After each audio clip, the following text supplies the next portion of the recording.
What's up, everybody at Bucs Report and Sports Talk49 fans? This is Blake Anthony coming through with an interview with a guy who knows the New England system very well.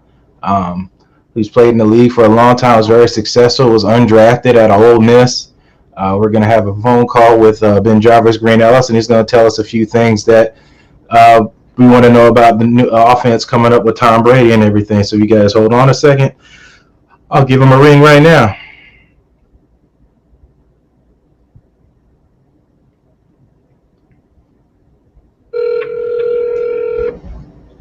Hello? Hey, BenJarvus, how you doing? What's going on, man? Oh, man, it's going good, man. A happy belated birthday. I know it was your 21st yesterday, and I hope you had a good I hope you had a good day. Especially with all this pandemic stuff going on. I hope you and your family and everybody's doing good, and I just hope you were able to, spend the blessings and enjoy your birthday yesterday. Yeah, everything was good. Likewise, you both, everything was good with you yesterday as well. Yep, just taking it my motto is always just taking it one day at a time, man. Always. All right, so we are live. This is pre-recorded, so I can edit and everything, but I said you played in the NFL from 2008 to 2013, played with the Patriots from 2008 to 2011, the Bengals from 2012 to 2013. Your career stats are 84 games, 3,914 yards rushing, 42 touchdowns. And I think the best part about all of this is that you have your own law firm. Is that correct? No, that's just my nickname, man. Oh, law firm. I like that too. Yeah, that's just my nickname that because, came about because I had so many names. That was something that started when I was in New England. Okay. I said that's pretty cool. So I'm not gonna take up too much of your time. You're on the road. I just had a few questions that I know that you've probably answered before, and you can probably answer off the top of your head like it ain't nothing. So I do mostly a lot of media coverage here in Tampa Bay, and of course I know you watch television. Tom Brady and Rob Gronkowski came to the team, and so I was wondering if you could give perspectives on what to expect as far as a fan is concerned, out of your own words, because you were kind of that guy. You and Kevin Falk, you guys kind of started that there at New England with that trend with the backs coming out of there being multi-purpose, catching passes and being able to run on the ground. You guys were like the tandem there. So I guess I'll start off with my first question. What do you think, in your opinion, how do you feel about coming back to camp and everything with the whole COVID-19 thing going on with, being away from your family for an extended amount of time and things like that? I mean, for football is concerned, it doesn't really change that much as far as what we used to. And I know normally, whenever for a football season, I'm already thinking with the mindset that, I have 6 months of dedication to, the guys, the coaches, the team, the training staff. So from that standpoint of it, it's a little bit different, but that's always how I approach football. When the football season rolled around, when the end of July kicked in, I was all in, no matter what was going on. At that point in time, football was the most important thing that was going on in my life. Obviously, as you get older, you have a family, and you have those things to kind of balance. So, it's going to be difficult, especially with, the guys going to have to go to practice, come home, and, be exposed to all of the things that their family have been exposed to, and then have to come back to the facility, and then hopefully not to spread that virus, but if they do contract it at home. So it's going to be a very strange thing to see, because I wonder if, one person goes home and let's say his wife went out and went shopping, and she came home and he caught it from her, and he goes to work and he spread it throughout the team. So what if that team not going to play that week? So it's going to be interesting. So hopefully, everybody can stay safe. We don't, NFL doesn't seem to have like a bubble plan like the NBA, and so it's going to be interesting.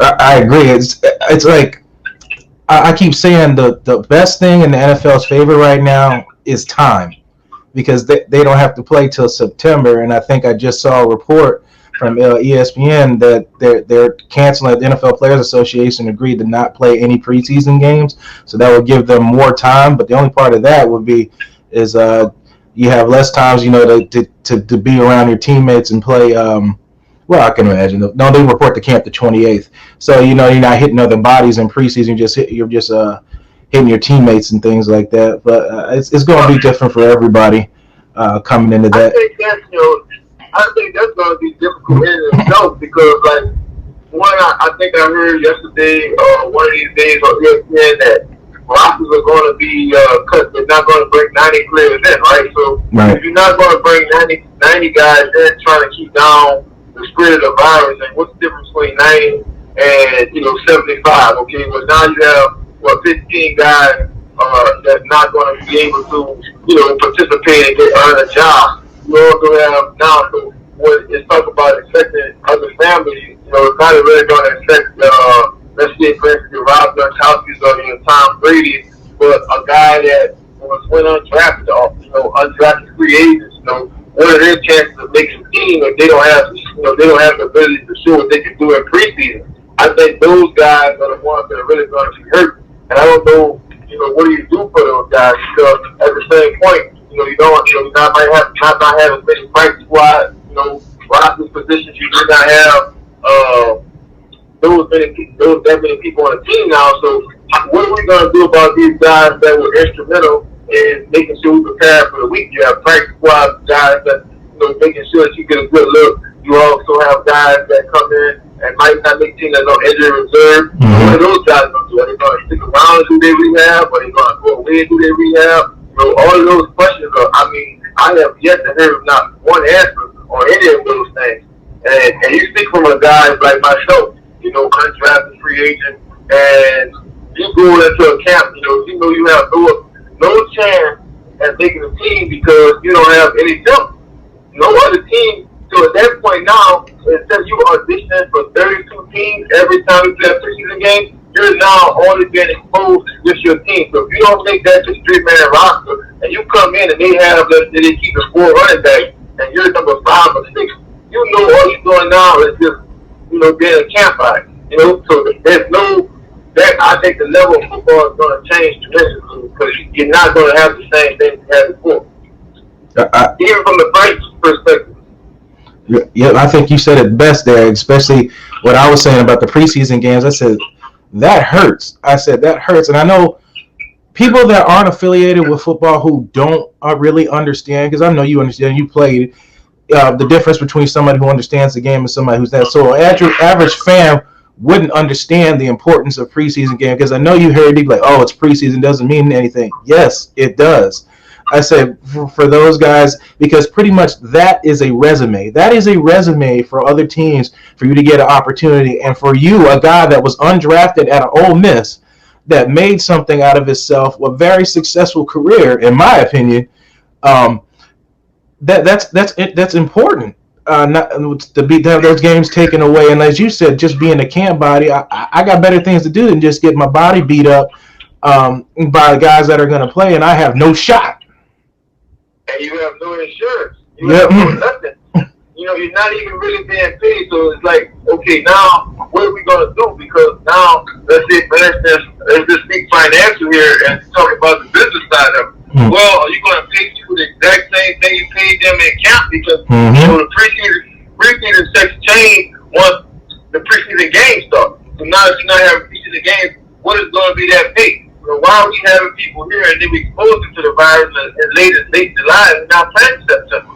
Right. So you still bring these people in, but where are they going to stay now? Are they staying in a hotel? Have all 32 teams prepared to have a hotel quarantine that clean thoroughly to bring in players? Because if you haven't done that, then you're also exposing guys to something that may not have been cleaned up to your standards. And I have yet to hear anything about any steps in the direction of making sure players are safe. Not one thing. Yep, you're right. Nothing has been. All they've made is speculations at this point. They haven't made even speculations. What they have made is just saying everything's the season's going to start. Mm-hmm. Well, of course the season's going to start because you want to make money. Mm-hmm. But what happens to the guys that are not, that they're really thinking about, like you asked me about before, about coming into the season? You have guys that have families. When I was playing football, I didn't have a family. So it was very easy for me to focus on what my job and my task at hand. So I actually became a father yet. I was only thinking about myself and my job. So that's very easy. But nowadays, it's kind of different. You have guys that's raising kids. You have guys that have wives. I didn't have any of that when I was playing football, so it was easy for me to stay focused on just my job. So you have people that have to think about their job. They're going to work and been exposed to 60, 70 people every day. They don't know what's going on when they go home at night. So I don't see how you can do that. But, like I said, we shall see.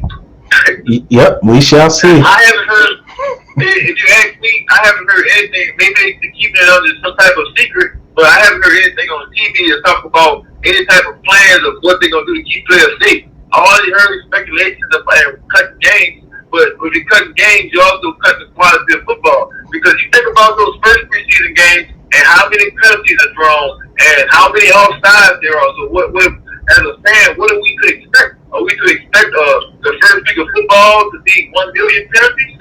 Right. That's what the preseason is for. So now you're going to have, and I heard you're not going to have every squad practices like they do. Right. Joint practices. You're not going to have that. So what are you going to do to keep down the penalties? Because that's what preseason games are for, to work out the kinks.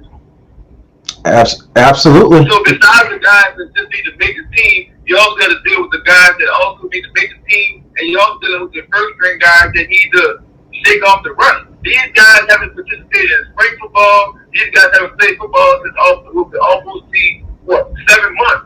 That's before they got anything. Now they may have done a virtual thing. That's not the same as getting together and all getting in the huddle and saying, calling the play and then going out and execute. I agree. In your opinion, if you were an undrafted player, and we're talking about preseason and all this, can you give somebody an idea what it was like for you to go undrafted, what that process is like, going from undrafted and then coming into somewhere you're not familiar with? I assume you didn't live in the New England area growing up, and No, I grew up in New Orleans. Yep, and then coming into somewhere where you know nothing about. What would that? What do you, in your opinion, what do you think that would be like coming into this situation, trying to make a team, and what your thought process would be as if you were yourself in today's situation? The scope of the league has changed tremendously since I came. When I came in, the draft list of the draft was April 28th or whatever the date was, and by the first week of May, I was in New England, and I didn't leave New England until almost, it was like February, because I was there the whole time. Like, it wasn't like when you just come and rookies is there for a limited amount of time. We were there the whole time. So I was able to have the ability of, going through camps, going through rookie mini camps. I was there all summer, and we went through all of the camp. We were there too before the veterans, so we even reported the camp before the veterans reported the camp and got more work. So it's like now these guys don't have a chance to show the coaches what they can do without the other guys being there. And maybe they will. Some teams will, because I'm here in New Orleans at the present moment, and I heard the Saints are going to bring some guys in ahead of time, and they're going to get a chance to practice separately from the team. And maybe some teams have a plan for that. We just don't know it, and that would be the thing. Maybe teams don't want to keep their competitive edge, so they're not, letting the cat out the bag, so to speak, on how they plan on doing things. But training camp is also a time where the fans can interact with the guys and get a chance to know guys. So I got a chance to know a lot of fans, and as say a fan favorite, so to speak, through camp practices and watching 20,000, 30,000 people have come to camp practice every day, and they can see you perform. So when you get on the preseason games, it's like they've been watching you all week already anyway, Right. So that was one of the advantages that I had as well, like watching, having fans come to practice and put on a show every practice. When you love something, when you go out there, you're not just going out there for play. You're going out there to get the job done in execution. So now you have fans that see your work ethic. You have fans that see how hard you work in practice. You don't have any of that anymore. You might not. I'm not sure how they're going to allow it, but that's some of the things that's left to be determined. And for a guy coming in as you undrafted, and now you don't have any preseason games, you really have to bust your butt in those practices that you have, and you don't know how many reps they're going to be, because there also are restrictions on how many hours you can be at practice. So it's only going to be so many reps, and they can't give them all to everyone. So, and they know for a fact that they have to get players together now, because there isn't going to be any preseason games. So it's going to be hard for a guy that has already predetermined a roster spot to make a team unless something happens, like a bad injury or something. Correct. Yep. With that being said, I mean, I'm going to go into it because it's important. It's going to affect the league as well. What do you think about the whole social injustice movement going on, how that's going to affect the league? Being a black man in New Orleans, I grew up in North Carolina, so I know I have my own issues that went on in there, and they're still going on right now.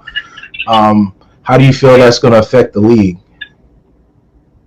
I mean, you have the league being pulled in a couple different directions. You know, I've seen the Roger Goodell thing.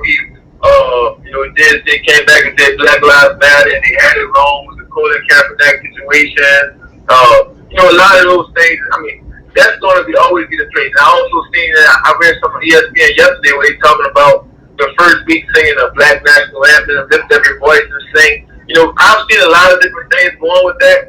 I just don't know, where that's going, how is that going to take place, throughout the season. I think the NBA is going to be able to put the name, put their best on the back of their jerseys, but not the names of the people that died. So it's a lot of different things that's going on. For the social injustice, I mean, that's what we live in every day. I mean, it's not nothing new. If you're a black man, this is not nothing new. This is just something. It's coming to the forefront. Some things are coming to the light. But I've never been to a red light where at nighttime where I feel comfortable stop by a cop or anything else. That's just not. That's not known for us. But we've been knowing that our entire life. It's not new. It's new for people that haven't seen it, but we've been living it. It's not nothing new for us.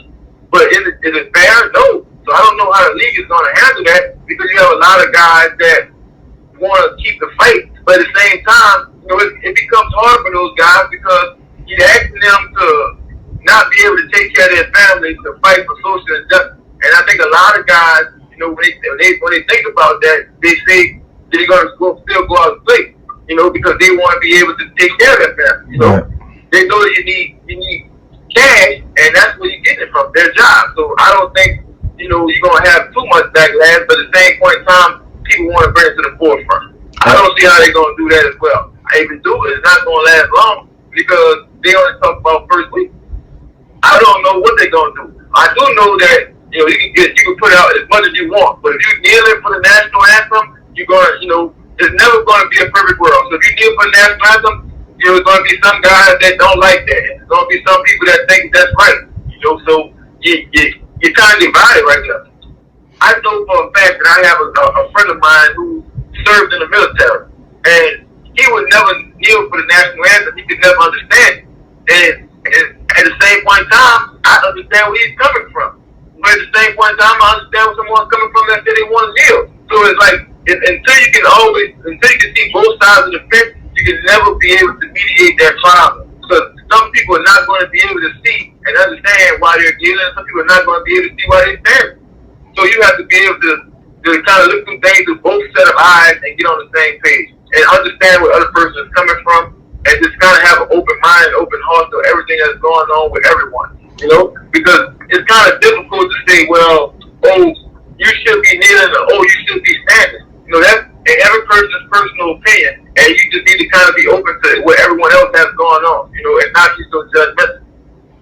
Yep, and people need to understand too that blacks have a different view of wars because they weren't treated the same as white men that were in the military. They weren't offered the same benefits and things like that. So people see different views on stuff like that because if people want to talk about the troops, which it wasn't about. But Shannon Sharp explained that very well. I'm not going to really go into a history lesson here. That's not why we're. He did an excellent job. Yeah, he did an excellent job. And then you could go even further than that because I can't say all black because the guy won't tell you about he's a black guy, right. But he fought in the military, and he would tell me about how when that national anthem came on, when they were on military base or wherever they was at, how everything was just stopped. So for him, he couldn't do it no matter what was going on. You know what I'm saying? And that's coming from a black man. And for me, when I was playing, I didn't deal or I didn't have any of those things, but at that point in time, it wasn't like that. So I'm saying, you have to really understand where every person is coming from because everybody's experiences are very different, And I think that's the thing that makes America great. Like, you have to be able to understand somebody else and not think about things selfishly for yourself. You know, so you have to be able to see things what other people are going through as well. And if you want to have that conversation with that person, I think you'll get a better understanding if you were able to speak with that person and figure out why it is they saying what they're saying, and maybe they're not just on the bandwagon. They may have a legitimate reason. They may have a legitimate reason for kneeling. They may have a legitimate reason for standing. And when me and him spoke about that, I was able to understand how he feels. He fought for the country. Yep. You know, and I thank him for going and fighting for the country. Everyone that fights for the country, I think that we're all very grateful to those people. And we never want to disrespect anything that they've done, because let's be honest, I'm not fighting. I didn't fight in a war. You know, I didn't go over there and fight for this country. But I'm thankful for everything that they did. So if they feel that we should stand, that's their opinion, you know. And I have to respect that. If someone else feels they should kneel because they're not being heard, that's their feeling. That's their perspective. You have to respect that. I think you just have to be open to everybody's opinion and perspective on things, and not just be judgmental and say, well, you need to stand for this and you need to kneel for that. You know, because that goes into grouping, and that's not using your own brain. Yep. I like to use the word empathy, the ability to express feelings for another and understanding. That's what you're supposed to do. You're supposed to see from both sides and not just one side. Exactly. You're from New Orleans, and I've been keeping tabs on what's been going on around there. I seen a video where a member spoke to a board member down there. They're having some issues down there as well with this. I don't know how connected you are with anybody on the Saints. What do you think about the whole Drew Brees thing? How's that gonna affect his teammates? Because Malcolm Jenkins, I'm sure you saw that, basically told him to shut the F up. And then Drew Brees, somebody's trying to get more into the culture. Do you think the teammates may not look at him the same? The chemistry might not be there anymore? Listen, I'm from New Orleans, but I haven't lived this since I was 17. I've been gone since I left college. I live in Florida now myself. But speaking on, Drew Brees, like I said, Drew has his outlook on things. A lot of people don't like his outlook on things. A lot of people not like him in the city for that. But a lot of people, understand and respect what Drew said. Drew made an apology. So like I said, everyone's going to have to come to their own conclusion on Drew and whether they support the team or not. Now, I think that Drew found with a lot of fans with that. Did he not? Yeah. It's a comment that he made, and he even walked back from it with an apology and said that's how he felt. And all we can do is just forgive him and move forward. It's not like what they're going to do is not going to fire him from being a quarterback. Right. So he's still a quarterback, so what if you're not going to support the Saints? So, at this point, it's like, well, you could not support Drew Brees, or you just support number 9, the quarterback, or you support Drew Brees. And I think a lot of people are trying to make that determination, and that's one of the things that I think that's good that we had. You mentioned that the season of September. Maybe by September, a lot of people, if we have forgotten what he said, and a lot of people, well, the president won't let us forget it, so maybe they won't, So at that time, I think that people have to come together and make a decision on Drew for themselves. Whether you're going to support the team is a whole different thing. New Orleans, people love this thing. People don't like that what Drew said, but I think that over time will all win. And Drew made an apology, and I think that the team will probably back him, and the city will probably back him. I don't see no reason why. I mean, if the team would have fired Drew, then it'd be a different ball game. You would have to make that decision. But now he's still the quarterback. So you going to support the team or you're not? Or you going to support Drew or you're not? Or are you going to accept his apology or you're not? And you can accept his apology and still support the team. Those are personal things that always tend to come up in athletes' life where, they say you're more than an athlete, and as soon as you make a statement, you become not an athlete anymore because now nobody sees you on the field. They only see the comment that's you. But Drew the football player is still Drew the football player. I agree that people need to learn how to separate the two. You're absolutely right. There's some quick questions. I'll let you get out of here. So you playing in New England? What is your basically like in a Belichick, Tom Brady offense?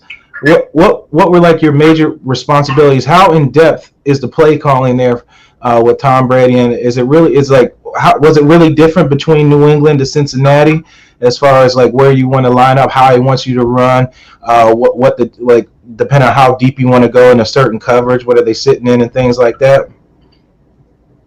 I mean, the NFL is a copycat league. I know you probably heard it about anything, but I mean, it really is. For the most part, if you look at one team, you look at all teams, they almost do the same thing. They have different names for things. It's just that how they attack things, but for the most part, running backs run the same route on all teams. So there's a few of them that do a few different things. You look at guys like Christian McCaffrey or Ty Gurley, and that doesn't matter. But for the most part, running backs are running the same running back route tree. The receivers are running the same route tree. So there's not too many off the wall type of plays that something different they can do. There's only so many things you can do in a football game. You got 50, 70, 80 plays max. So within that group of the game, there's only so much the guys are going to do. Now, it's highly demanded when they call it. That type of thing becomes precision. Like, what is the offensive coordinator calling the play? What is this guy doing it? Is it first down? Is it second down? Is it third down? Is it red zone? Is it a critical area of the game? Is it a crucial situation? Is it shut down? So special teams, all of those type of things are the things that change the game tremendously, and people don't really pay attention. It's a small thing, man. It's always a little thing. Yep, and details. What would you say is if Tom Brady has one? What would you think his weakness is? Man, I think if you can find a Tom Brady weakness, that would be one of the first guys I find. You listen to all these analysts on TV, they talk about what he can and can't do. No matter, I don't care who you are. No one is perfect, so that means everybody has something that you can go and nitpick against. Well, you're talking about a guy. I don't know how many Super Bowls he has right now. 6. Time before this, he might have 10 Super Bowls. He might have a race for every second, but when it comes to the preparation and what time he's going to bring to the table, I think you already have seen it with him preparing with the guys already, and disregarding what anybody has to say about working out right now and NFL. He's not on that program. He's about winning. So whatever it takes him to win, and I'm more than sure that those guys out there, Tom is making sure that they're not going and doing crazy things to what they're supposed to, making everybody else do. They're probably going through football, going home. Going through football, going home. That's what we know. We know to go and be the best football player that you can be. That's what he's been trying to do, and that's what Tom. But I think we know because he's always been the first leader that I, from a player perspective and a quarterback perspective. So that's what he's always led by. Lead by example, and he demands that you be in shape and you be great. So whatever it is he's asking, those guys are going to make sure they're doing it. And right now, they have been like and you've seen, as the time was doing those workouts, every quarterback in the league started posting videos with guys. Right. Because they don't want to get behind, and they know they are because they haven't been doing what he's been doing. Whether it's Russell Wilson or whoever the quarterback may be, now they start to see them do videos because they know they don't want to get behind the 8 ball, and they already been time because Tom's already been doing this. So now you see those guys that not in competitive juices are going, and they guys make sure they stand safe. So we just have to hopefully that guys can, not contract this virus and stay safe. If you're going to go work out, go get your water, fuel your body, and go home, relax, and do the next thing. So what we could be seeing is an ultra level of focus from guys. So, because really what you should be doing now, you shouldn't have any outside distractions, nobody to do, nothing to do. You should be focused on football, studying, and going to work, working out, coming home, relaxing, let the body recover, recuperate, and going right back to the next day doing the same thing. And we should see that for 6 or 7 months, and that should take us through. But if you have guys trying to go everywhere, go out to eat, you can't be exposing yourself to the public too much and contract something. You have to stay within your home. And that's going to be hard, but hopefully guys can do that. And guys don't get weary of wearing masks. And guys don't get weary of just being social distance and staying home, that type of thing. You can't get tired of staying home. Yep. One final question. What would you say is your best piece of advice or motivation that Tom Brady gave you, since you said he was your first leader that you knew, and that's a pretty damn good one? what would you say that your best piece of advice or motivational thing that he said to you that still sits in you today? I would say, well, Tom, let me tell you something about what you probably don't know. But Tom is a very bright guy. It don't matter what you got going on. He's very in tune. He got all these books and stuff like that, so he's always coming up with some quotes. And I don't know what we were going through one year. And we didn't, I think I made a loss, maybe I may have lost in 3 years, maybe 12 games, 11 games, something like that, So, in 4 years, I might have lost 11 or 12 games. And we're talking playoffs and everything. So, the problem is, with Tom, is he's always coming up with such good material all the time. But if I could just off the top of my dome, he told me something, it was something like, if you always do what you always done, then all you ever get is all you ever got. That always sticks to me because, I'm always evolving and always changing, in my life. So whether it's in New England, whether it's playing football, whether it's in my personal life, and, so that thing always has stuck with me, and whether it's in football or whether it's in, whatever I'm doing outside of football, my personal life, my family. So what happens is when you have a kid, you start noticing that these things are not just quotes that were used for me playing football, but they're real life quotes. Because now, if I keep on doing the same thing and I keep getting the same result from her, and I'm not gonna get anything different. So I have to change. I have to evolve, and that always took me because if you look at it, the world is always evolving from technology, and we always evolving. So you have to be able to change with the time. And whatever the person that you're dealing with, whatever person you're dealing with, everything might not look the same with that person. So you almost have to be like a Gumby and being able to contract yourself into different places to get to the bottom line. And I think that was one of the greatest things he ever told me because we kept on the practice and somebody has not been working, so you got to change something. And we can change things on the sideline, we can change things in the middle of a game, we can change things in the huddle. So at that point in time, I really realized that, he was on another level with that. Because he always had quotes like that, all the time. That's cool. And I know you remember Shaw, Coach Shaw. I talked to Coach Shaw, too, and he said that stuff. Belichick and Brady would look for guys that were able to change on the fly and not just, halftime adjustments. He was looking for guys that could make adjustments in series. So I definitely get where you're coming from with that because I heard that from Shaw. But I appreciate you always have to be able to make adjustments. And, not a lot of people can make adjustments on the fly like that. So you have to be able to be, the intellect, so to speak. So, somebody tell you something, you don't have to look at it 5 million times. Sometimes we don't have time for that. We can make an adjustment right there in the huddle and say, okay, if you go this way, you go that way, and it needs to be set, And you need to have guys that's in tune. But if you have guys, and I think you can get more of that this year because guys should be ultimately focused on what they're doing. Football. It shouldn't have too many outside distractions. Yep. It shouldn't be when I say outside distractions, well, when you become a certain caliber of player, you're going to have marketing things to go through. You're going to have autograph signings. Right. You may have 4 or 5 things to do during a week. And I don't think none of that's going to be happening right now. I don't think people are going to have no autograph signings. You're not going to have to shoot no commercial. You're not going to have to go over here and do something for Coke or Gatorade or Nike, so to speak, or Verizon Wireless or whoever, person may be that you get marketing dollars from. Now, it's going to hurt you financially, but for a football product, hopefully we get guys to be more focused. That's just the plan, and hopefully we get the best grade of football that we can get. I know, like myself, I know the rest of America will be happy to get something live on TV. Absolutely. Since baseball is tripping right now, but baseball, I don't know what's going on in basketball. Yeah. We'll see how that goes. And hopefully the NFL can learn from that. Maybe that's what they're doing. They're trying to learn as much as they possibly can, from what's going on. And copycatting of other leagues is not going to be a problem. But the problem is, NFL, we have so many more players than these other guys. Mm-hmm. And I think it's the nature of the beast to say that for the league that, okay, undrafted guys may be hurt. A lot of people are going to be hurt with this situation that we have right now with COVID-19. So things are not going to be like normal. And, it's going to be some good, it's going to be some bad. We have to roll with the give and the take. That's all we can really do, It might not be fair, but this whole virus and thing that we are now, you have to adapt and you got to keep it rolling. Yep. Yeah. So this is going to be a supplemental draft. I saw that as well. You know. Yep. You have some guys that bank on that.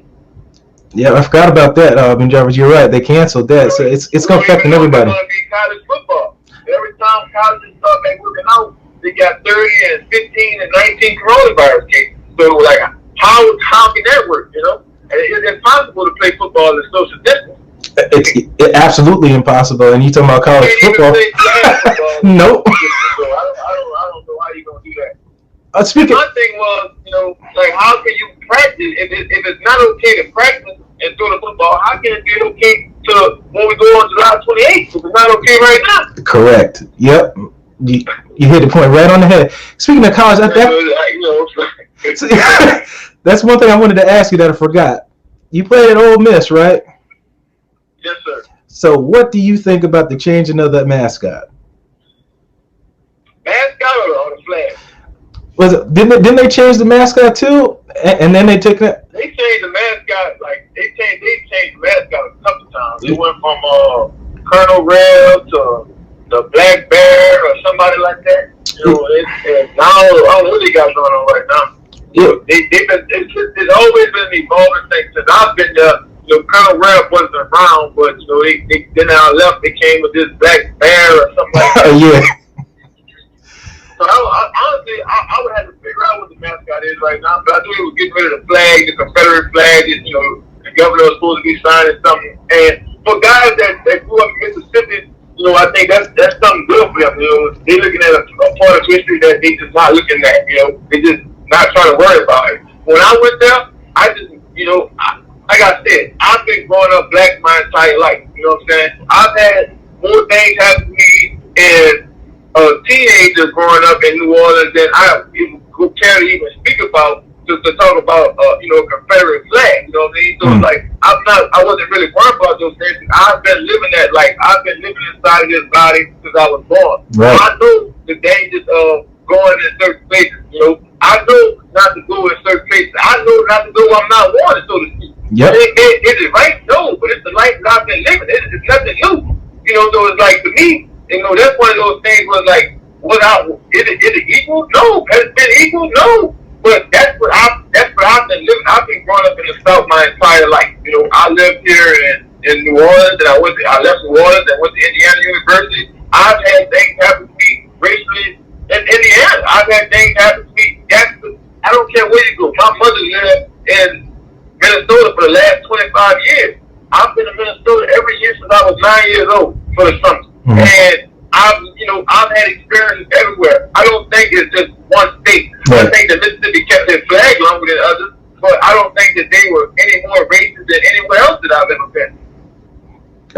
I can agree with that. I've lived multiple places. And that's just my truth. Like, I can't speak for everyone, but, you know, maybe, you know, I think that some people are blinded by the fact that sometimes things are in your face, like a flag, and sometimes people are blinded by somebody not having a flag but still feeling that exact same way, you know? So what's the difference? There isn't one. You know, the one person has it in your face and you don't know it. True. That's very true. But I appreciate your time, BenJarvus. We're going to talk more, man. There's so much more I want to talk about, but you got your own stuff to do. And it's the 4th of July weekend, and I really appreciate you taking the time out of your schedule and talk to me. Oh, no problem, man. I really appreciate it. I love the game of football. I love learning, no matter who it's from, and learning ins and outs and things like that. It's like you said, but Brady told you got to constantly evolve. And I like the fact that I don't know everything, so I like to hear stuff from people who know more than me on certain things or something I don't have.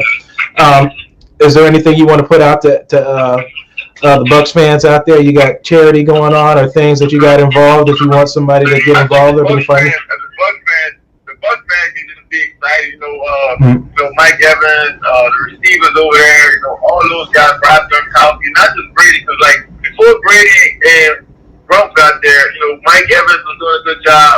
I can't say the receivers in general, like, the Bucs have a good team, you know? And now I think you add Brian Gronkowski to that, you have O.J. Howard, you have all these guys that doing such tremendous things. You know, last year I thought they had the best 1-2 punch at receiver. Yep. And you had Brady to that, you had Gronk to that, and you had the speed of O.J. Howard, you know, running back, and Coach Arians and the offensive coordinator, like, you guys have a lot to look forward to. I really don't like the fact that you guys are in the NFC South, you know. We just have to do what we have to do, you know. But, you know, that's a part of it, you know. So we are excited to have that brand of quarterbacks in the NFC South. I mean, think about it. Every week, the NFC South has basically turned into the SEC. Yep. So its quarterbacks are concerned. You know, so I say, you know, that you have different levels of football in the NFL. It's like you have different levels of football within college football. So now you have the NFC South that's just steady making that jump. You have Brady, you have Breeze, you have Matt Ryan. You know, like you have Teddy Bridgewater. Yep. You know, so we have a lot to look forward to coming up season. Like, we don't have time to be divided. Like, you know, we need to figure out what we're gonna do and let's get it done. Because we all every guy in every city right now, all 32 cities are, you know, if they can bring that Super Bowl home and make 2021 that much better.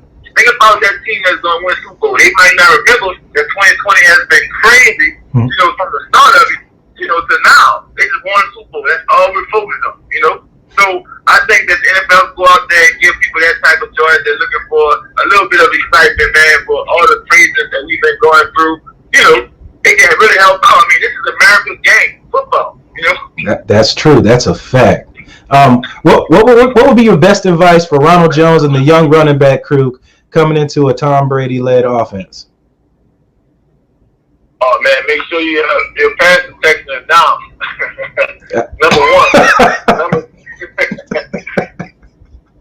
Number one, make sure your pass protection is down, and you know who you got. You know, boys, you know, your best pickup is concerned. Pass protection, let's pick up, and getting out in the route. And you know, Tom is very, you know, he's one of those guys. You know, if you're supposed to be 4 yards and you're 6 yards, you're not really gonna like that. You know, because now he don't know who you're gonna be. And, you know, it's all called, like, seeing things through the same set of eyes, like I spoke on before. You know, if Tom and the running back and the Lions is all seeing things through the same set of eyes, we can operate a whole lot faster. And football is a game of inches, so that also means it's a game of seconds. Yep. So if we don't have time for you to be out of spot, we only have so many seconds to throw the football. So if you run 6, I could do it at 4, but that's a whole extra second. Now I've got that. I made the line look bad, make everybody look bad. So just making sure everybody's doing their job. Not to sound cliche. Well, I appreciate it, BenJarvus. I'll get up with you. I'll get up with you again. I'll probably shoot you a text later today. See how you doing. But I really appreciate you getting on here. We do this more often. Chit chat. You go on and have a good day, and I appreciate you coming on here, taking your time out of your schedule. All right, no problem, man. Take it easy. You too. BenJarvus Green-Ellis, everybody. Fun talking about Tom Brady, talking about the social injustice, Black Lives Matter thing, and then what else we talked about? Ole Miss. We talked about undrafted players and the meaning of the preseason games being cut. You got everything in. I'm Blake Anthony. This is Sports Talk49 live on BucsReport.com. I'll see you guys Tuesday at 3:30. I'll play this interview for you guys. It's going to be awesome. A lot of great details, and BenJarvus has got nothing but tons of information for us on whatever you want to do, whatever you want to hear. I'm Blake Anthony, and I appreciate you guys watching.